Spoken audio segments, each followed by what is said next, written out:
My wife pointed out that one of the things she loves about Amazon is you can look back at your purchases, and it's a really great reflection of what's going on in your life at the time based on what you're buying. And it occurred to me that the reverse is also true, that the e-commerce journey that everybody probably in this room has gone on mirrors what you and Amazon have gone through, first only selling books and now selling everything. And so we've all kind of gone on that journey together. And I looked back at my purchase history, and in 2004, I bought exactly one thing on Amazon. It was a book. By 2006, I had a 500% increase in purchases, 4 books and 1 Gillette razor, and which I used tonight. And hopefully a new one. Yeah, the new one. Yeah. And then by 2015, a year, we had just gotten married, moved into a home, got dogs. We bought everything for our dogs. We bought a TV, bought a snowblower, bought allergy medicine, peanut butter. I looked these things up, literally everything, 4 days a week ordering. And so the question is, at what point did you realize you'd have the scale of success with Amazon going from books to where you are now as a company? Well, I have a question for you. In 2004, do you know what book it was you bought? I do remember. It was Writing Screenplays That Sell. And it did not. I was going to say, how did that work out? Do you want your money back? I could return it. I'll take it back. Because that did not work out for me. I'm going to keep my day job. So your question is, did I kind of anticipate what would happen over the last 22 years at Amazon? And the answer is, God, no. So, Amazon started as a very small company. It was me and a few other people. I was driving all the packages to the post office myself in my 1987 Chevy Blazer. When I raised money for Amazon, I had to raise $1 million, which I raised from 22 different investors, $50,000 each. They got 20% of the company for the $1 million. And it was 40 people told me no. So I had to take 60 meetings to get 20 yeses. The first question was always, what's the internet? And I had to walk through that. And this was 1994, early 95. And so did I anticipate, fast forward to today and the current version of it? No. It has been one foot in front of the other.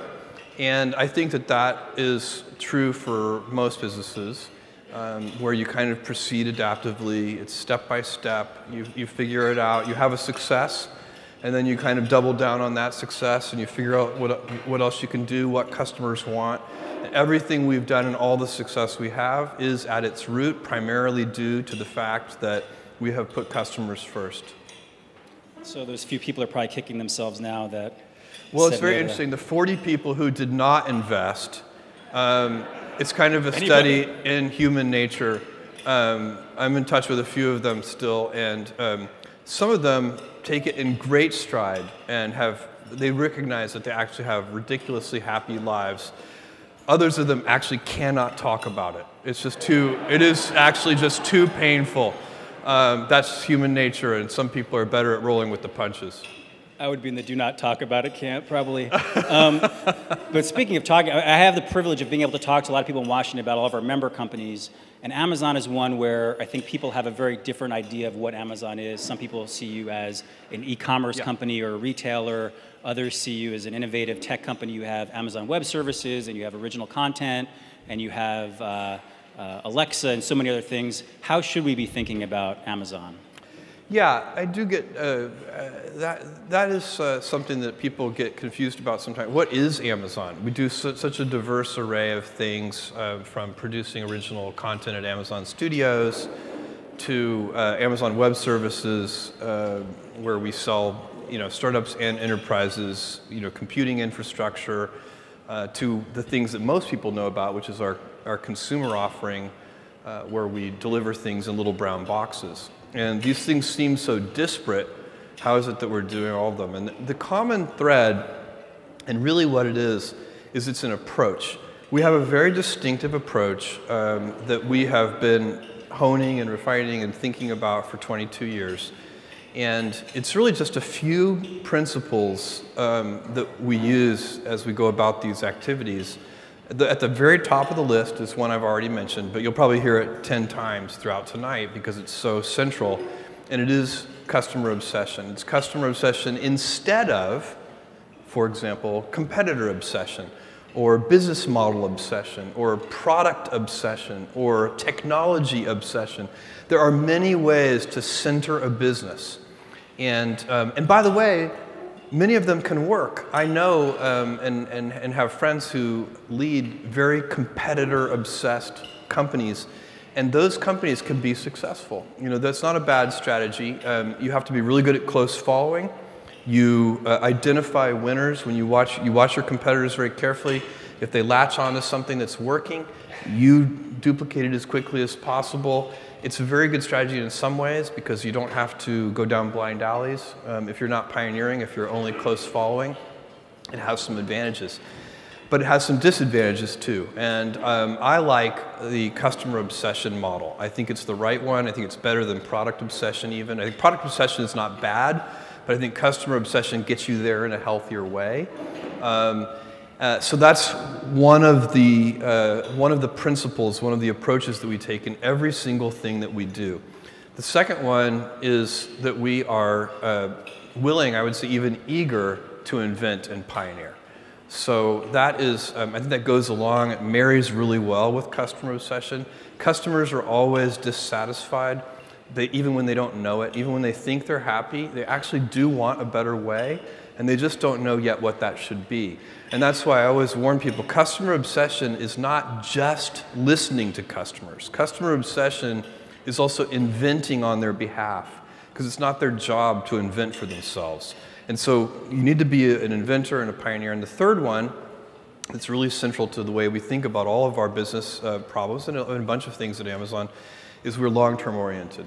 So I ask everybody to not think in 2 to 3 year time frames, but to think in 5 to 7 year time frames, to not think about, when somebody says to me, congratulates Amazon on a good quarter, which is a very common thing to say. You meet somebody, they're being nice, they looked at your financial results for the quarter, they're like, good quarter.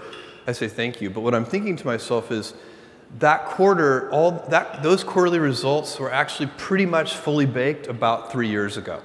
And so like today, I'm working on, a quarter that is going to happen in 2020, not next quarter. Next quarter, for all practical purposes, is done already, and it's probably been done for a couple of years. And so if you start to think that way, it changes how you spend your time, how you plan, where you put your energy, and your ability to look around corners gets better. So many things improve if you can take a long term. And by the way, it's not natural for humans. So it's a discipline that you have to build. The kind of, get rich slowly schemes are not big sellers on infomercials. And so that's something that you have to sort of steel yourself for and discipline and teach over time. So that's what is Amazon. I would say really it's a collection of principles and it's an approach that we deploy, and it's fun. I dance into work. Me too. I'm not a good dancer though. I mean, Get Rich Slowly as a book I probably should have gotten instead of the screenplay book, but. By the way, one of our award recipients earlier mentioned that you were happy you got rid of your bangs. Me too. Yeah, I hated my bangs. So clearly you do not take the success of Amazon lightly, and you're very involved in the company. And one of the great things about the internet, many of your competitors are in this room tonight, and competition's a click away. There are probably people in garages across the country trying to start the next great internet company like you did. For sure. And so what does keep you up at night when you think about the continued success of Amazon? Well, first of all, I'm gifted with sleeping really well. So the particular metaphor doesn't work for me, but I know what you mean, which is what could go wrong and what are you worried about.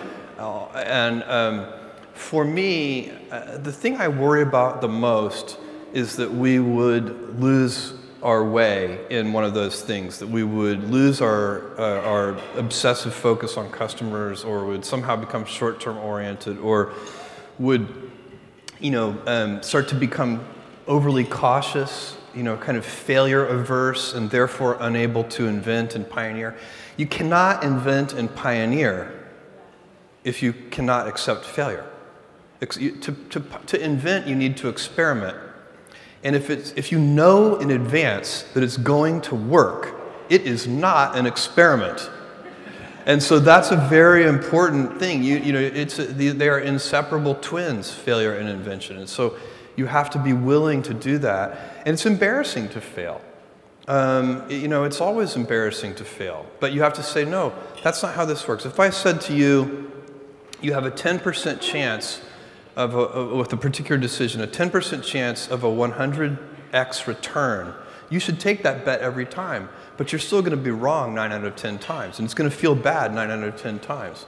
And with technology, the outcomes, the results can be very long-tailed. The payoff can be very asymmetric, which is why you should do so much experimentation.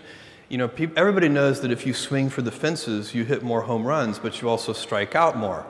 But with the baseball, that analogy doesn't go far enough, because with baseball, no matter how well you connect with the ball, you can only get 4 runs.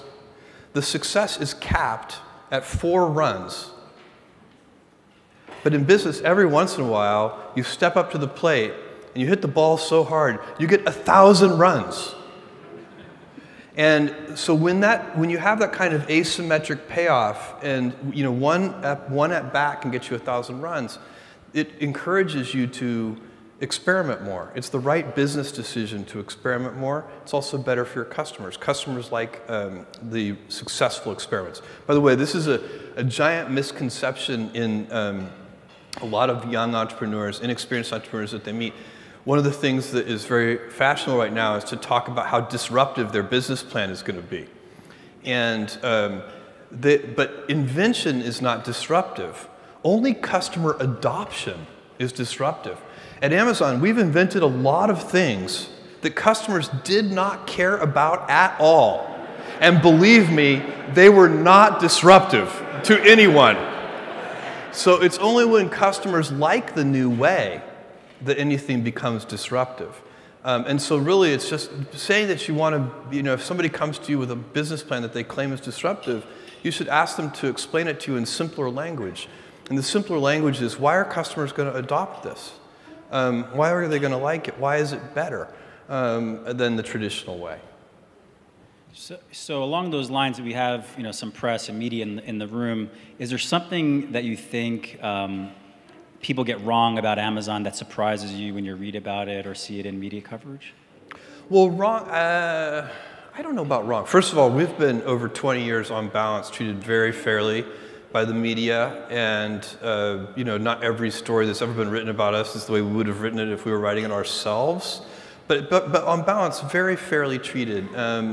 So wrong might be too strong. I think there's a piece of our business which is probably not fully appreciated, the scale of it and what's happening and the energy and the dynamism around it, which is the third-party seller part of our business. So, we have, today, roughly half of the company really is third-party sales. It's small businesses. There are 100,000 businesses on Amazon where the businesses make $100,000 or more a year. And it's turned into, a gigantic service for them. We even let them stow their products in our fulfillment centers so that their products become Prime eligible, which increases their sales. And a lot of people make their living on that, that way. And we've extended that into other areas too. We have a platform called Kindle Direct Publishing, so authors can write books and then publish them directly, and that's become very successful. So there are a lot of authors making. One of our employees have done that. Chris Hooten, our economist, has a book published on that. Right, it's very good. And people make livings. I mean, there are people who, I have so many emails from authors saying, because of this program, I've been able to quit my job. And they usually come, they already have like 25 rejection letters from traditional publishers, because their book didn't fit in a category or it didn't seem right and so on, but readers disagreed.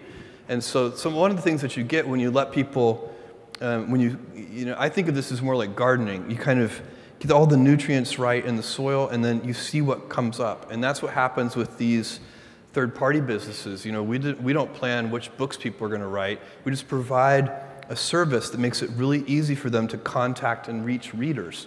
And then they create they create new things. Same thing with Amazon Web Services. You know, we create a set of tools, and then, you know, software developers and companies that employ software developers, they figure out surprising and amazing things to build with these tools. And so empowering these third parties to do things is probably, starting with our third-party sellers and authors and AWS, probably the biggest thing that most, I would say, consumers probably don't appreciate about Amazon. And good investors understand it very well. Love that. He's clapping, okay. So 10 years ago, you mentioned AWS. So Amazon has changed so much in 10 years. 10 years ago, you were barely in cloud computing. Yeah. Certainly not We just started in cloud computing. Just started it. Certainly not doing another overnight success. I've noticed all overnight successes take about 10 years. That's the right amount of time, probably. So we're 5 years away as a... Yeah, you start something and just start the clock. Any year now. So Amazon's changed so much over that period of time. Can you preview or predict maybe what Amazon's going to look like 10 years from now?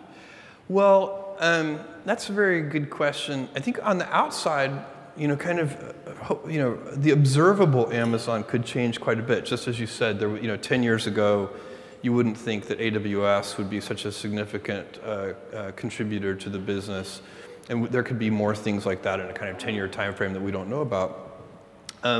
The one thing I hope will not change, of course, is that approach that I outlined at the beginning. You know, the customer obsession, the willingness to invent, the patience, letting things develop, accepting failure as a path to getting success. By the way, one thing I should point out about failure, and this is a fine point, internally we take it, we know it, and we don't need to talk about it much, but there's a different kind of failure which is not what you want. That's where you have operating history, and you do know what you're doing, and you just screw it up. So that's not a good failure. That's not an experiment. That's just bad operational excellence. And so, like, if we've opened 130 fulfillment centers, we're on generation 8 of our fulfillment center technology. If we open a new fulfillment center and just woof it, you know, we have to do some internal examination. That's not an experiment. That's just bad execution. So there's different kinds of failure, and you need to make sure you're making the right kind of failure. The right kind of failure should be an invention.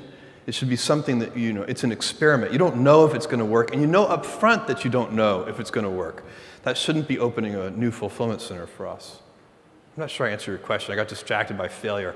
That's okay. I've lived so comfortably with failure for so long that I revert there on a dime. You know, it's an important distinction, though, between the two. It is. Yeah. So, but the things that will stay the same over 10 years, hopefully the approach will stay the same. And then the other thing I would advise any entrepreneur or large business or large organization, you know, like a government organization, is you need to identify your big ideas. And there should only be 2 or 3 of them. And then if a senior leader, the main job of a senior leader is to identify 2 or 3 important ideas, and then to enforce great execution against those big ideas. And the good news is that the big ideas are usually incredibly easy to identify. You shouldn't need to think about them very much. You already know what they are. Let me give you an example. For Amazon, the consumer business, the 3 big ideas are low prices, fast delivery, and vast selection. You don't need, you know, it's not the kind, the way you know that they're the big ideas is because they're so obvious. The big ideas should be obvious. And by the way, it's very hard to maintain a firm grasp of the obvious at all times. So little things can distract you from the obvious. But you have to back up and say, these are the 3 big ideas. How do we always deliver things a little faster? How do we always reduce our cost structure so that we can have prices that are a little lower? And the good thing about these big ideas is they will be stable in time. So I know for a fact that 10 years from now, customers are still going to like low prices. No matter what happens with technology and everything else, no matter what happens, people are going to like faster delivery. It is impossible for me to imagine a scenario where 10 years from now, a customer comes to me and says, Jeff, I love Amazon. I just wish you delivered a little more slowly. This is so inconceivable that you can have great conviction as a leader to continue to put energy into driving speed of delivery. And whatever in AWS, I know that customers, they like low prices, they like availability, they don't want the services to be down, they like data security. It's not very hard to figure out what the big ideas are, and then you can keep putting energy into those things, and you spin up those flywheels, and they'll still be paying you dividends 10 years from now. And what I'm saying, I'm putting it in kind of a business context, but for those of you who are in government, these principles would apply identically to a government organization. You should figure out what the big ideas are and just spin up flywheels. Get those things rolling. Make sure that you've picked things that will still be true 10 years from now, 20 years from now. So on big ideas, artificial intelligence is something that I think has captured the imagination of Washington and probably the rest of the country and world. What is Amazon's approach to artificial intelligence? Well, first of all, this is artificial intelligence, machine learning, artificial intelligence. It is a renaissance. It is a golden age. We are now solving problems with machine learning and artificial intelligence that were, kind of in the realm of science fiction for the last several decades. And natural language understanding, machine vision problems. It really is an amazing renaissance. And for decades, AI researchers kind of struggled and made very, very slow progress. And over the last 10 years, it looks like one of those S curves. You're just making a lot of progress very rapidly over the last 10 years.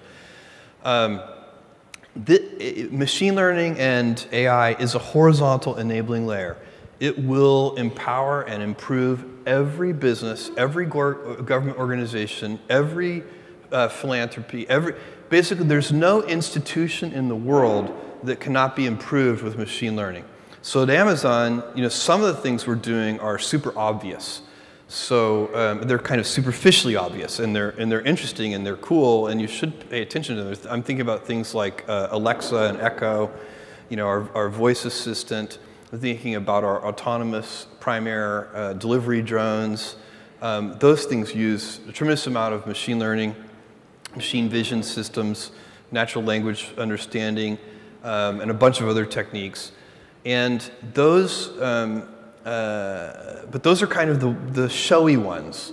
And I would say a lot of the value that we're getting from machine learning is actually happening, kind of beneath the surface. And it is things like improved search results, improved product recommendations for customers, improved forecasting for inventory management, and literally hundreds of other things beneath the surface. And then I'd say the most exciting thing that I think we're working on in machine learning is that we are determined to, through Amazon Web Services, where we have all these customers who are corporations and software developers, to make these advanced techniques accessible to every organization, even if they don't have kind of the current class of expertise that's required. Right now, deploying these techniques for your particular institution's problems is difficult. It takes a lot of expertise, and so you have to go compete for the very best PhDs in machine learning and get them, and it's difficult for a lot of organizations to win those competitions. And so we're in a great position because of the success of Amazon Web Services to be able to put energy into making those techniques easy and accessible. And so we're determined to do that. I think we can build a great business doing that for ourselves, and it would be incredibly enabling for organizations that want to use these sophisticated technologies to improve their own organizations. We have quite a few policymakers and elected officials and people from the administration here, so I'd be remiss not to ask, how do you interface with the administration, and how are you working with elected officials in general? Well, I think probably in pretty normal ways. We have a fantastic public policy organization here. You guys already met Brian, Jay Carney. We have a bunch of people here in Washington. Over time we've grown that group. We also do things at the state level. We're doing a little bit at certain municipal levels too. We work hard at it. It's really important to work hard at it. You can't just pretend that that everything is, that people know everything and that you don't have to educate them. And we try to stay, I would say the main thing we try to do, and I think we're pretty good at it, is stay very issues focused. So we try to stay, on the things that are specific to Amazon and our customers and our employees, and not try to, we don't need to have as a company, our employees are free to have opinions about every issue they choose to have an opinion about. They can have opinions about anything they want. I feel like Amazon needs to be a little more, laser focused than that on things that are important to our customers or to our employees as a group. And so I think our team does that. They keep us very disciplined in that way. I agree. I think you have a great team, and just between us. Thank you. Yeah. Well, cover your ears, Brian. Yeah. Don't get all the blushing. Since we're off the record, he's actually turning red. That's right. I have a few more questions. I know we're running out of time. And so you had mentioned at a shareholders meeting, maybe last year, the previous year, about how Amazon's going to use its scale for sustainability and environment. Anything you want to preview? Yeah, or update on that? So for us, this is we have done a couple of things that I think where I think everybody inside the organization is very proud of, and it's been hard work, but it's paying off. And we have a program called Frustration-Free Packaging. We've been working on for roughly 10 years, and it's a simple idea, but incredibly hard to execute. We go to manufacturers and we say, look, you are producing this thing in a 4-color printed package with a cellophane window and lots of twisty wire ties, or worst case, what do they call those things, the clamshell packaging, where they seal it in indestructible plastic. And, I actually looked it up. There is a Wikipedia entry for packaging rage or something like that. There's a term for this. And that Wikipedia entry has the number, I don't remember the number now, but it's thousands. The number of people who go to the emergency room per year trying to open that indestructible bubble packaging. But why do manufacturers put things in that packaging? That kind of packaging, it's not cheap. That packaging is expensive, it's hard to recycle, it has a bunch of flaws, but it shows off the product well. So that when it's hanging on a hook in a store shelf or something, as you walk by, you can actually see the product because it's sealed in clear plastic. And of course at Amazon, that doesn't matter at all. We're going to show you great pictures of the product and videos of the product and customer reviews of the product. The product can be sealed in a tiny little cardboard box that's easy to open. And so we started this program, and we teach people how to make internet packaging that is very efficient, easy to recycle, easy to open.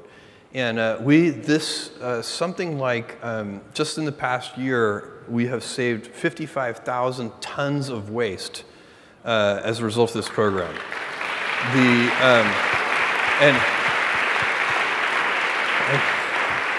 And we have now started putting solar cells on the roofs of all of our fulfillment centers. We're doing 15 this year. These are big fulfillment centers. They're about 1 million square feet each. And so we're covering them with solar cells. That'll cover about 80% of the fulfillment center's energy budget on an annual basis. We are the largest purchaser in the world, the largest corporate purchaser in the world of renewable energy. And I don't know, I'll screw up the figure because I can't remember. It's something like 3.6 million megawatt hours per year. We've built solar farms and solar wind farms. And so it's, we keep just rolling this out, and we have a goal long term of being completely renewable. So it'll take a long time. But the good news is, these are not only great for the environment, they're good business decisions too. The technologies have improved to build a solar farm or a wind farm now. These are competitive technologies with natural gas powered plants and other things. So you can actually do it and feel like you're making a sensible business decision. So I think a lot of companies will do this in the future. I think they should do it. So we're having fun with all of that. I have one final question that I have to ask you as we're running out of time. It's a shared passion of ours. I went to space camp as a child, and you have a rocket company. I knew I liked you right away. Yeah. So we have so much in common. So anybody Blue who Origin, goes to space camp is my kind of person. Yeah. That's don't. Yeah, that's fine. That's between us too. So your rocket company, Blue Origin, is really taking off, doing well. How do you see that company, evolving in the future of space? Anything you want to share on Blue Origin? So, okay, first of all, I love space. I have been a space lover since I was a 5-year-old boy.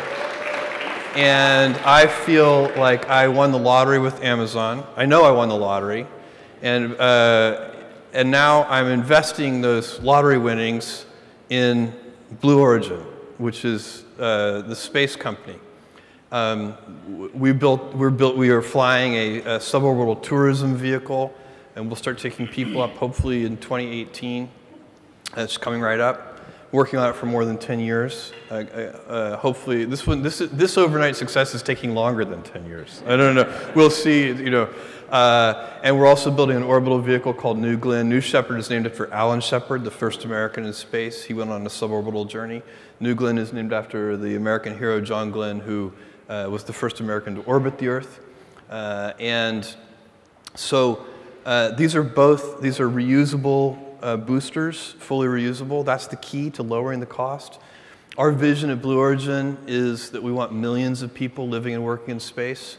And my personal hope is that I live long enough to see the kind of dynamism in space. I want to see a whole economy, entrepreneurs in space that I got to witness over the last 20 years on the internet. The problem with being an entrepreneur in the space arena is that the price of admission is so darn high. So to do interesting things in space, the beginning, kind of the beginning entry level is a few $100 million. So you're not going to get, 2 kids in their dorm room doing something amazing in space. Whereas that's literally what happened at Facebook, right? So on the internet, because the price of admission is so low, you can get these amazing experiments where like one kid in a dorm room does something and it turns into Facebook. Or Amazon's case, I started this thing with an incredibly small amount of capital, and it was able to grow because we didn't need a lot to begin with. The heavy lifting was in place for Amazon, right? So I didn't need to build a transportation network. It existed already. It was UPS and the Royal Mail and the US Postal Service and Deutsche Post and so on and so on. I didn't have to build a telecommunications backbone to connect with my customers.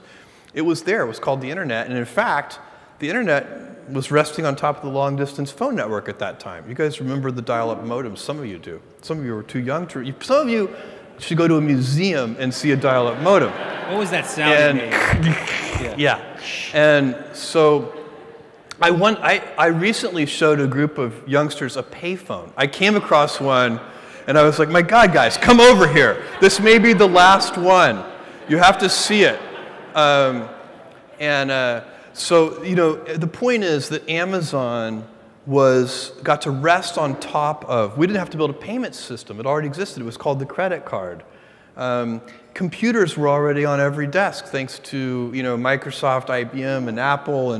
But what were they being used for? To play games, not to buy things on Amazon. And so all that heavy lifting was in place. And I want to, my greatest, I would have such a good feeling if I could be an 80-year-old guy and laying there thinking about my life, if I could say, look, there is now a bunch of entrepreneurs in space because I took my Amazon lottery winnings and built the heavy lifting infrastructure that does take billions of dollars in CapEx to lower the cost of access to space. That's how you get millions of people living and working. And by the way, we need that. For those of you who like to think about the future at all, you can do a simple calculation. We can argue about what limited resources on Earth and so on and so on. But here's a calculation that you cannot argue with, which is you take current baseline energy usage on Earth, compound it at just a few % a year for just a few hundred years, and you have to cover the entire surface of the Earth in solar cells. So we're going to have to decide, do we want a society of pioneering, invention, expansion, growth, or do we want a society of stasis? And personally, I believe, because the Earth is finite, and if you want a society of stasis, I think it's going to, first of all, I don't personally believe that stasis is even compatible with freedom, so I think for me that's a big problem. Second of all, it's going to be dull. Stasis is going to be very dull. You don't want to live in the stasis world. And so, of course, we're going to continue to get more efficient, too. We have been. For hundreds of years, we've been getting more productive, more efficient. That trend is going to continue. But even so, we're going to want to use more energy per capita. And also, I don't want a stabilized population. I would love for there to be 1 trillion humans in the solar system. With 1 trillion humans, we would have 1,000 Einsteins and 1,000 Mozarts. It'd be an incredible civilization. Don't you want that dynamism? It'd be so much more interesting. This is for your great-great-great-grandchildren, but what kind of world do you want them to live in? I want them to live in that expansive world that is, learning more about the universe and moving out throughout the solar system. So that we have to do it. And anyway, so it's fun to work on that. And I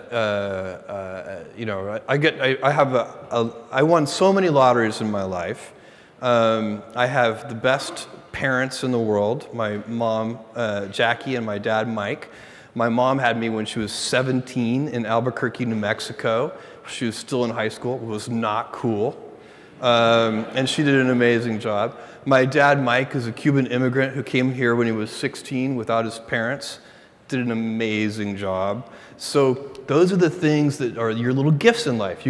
Sometimes you get, my greatest admiration, by the way, is withheld for those people, and I know several of them, who had terrible parents and still somehow made it through. That's hard. I had the opposite, so I got lucky. Well, thank you, Jeff. Let's have a round of applause for Jeff Bezos.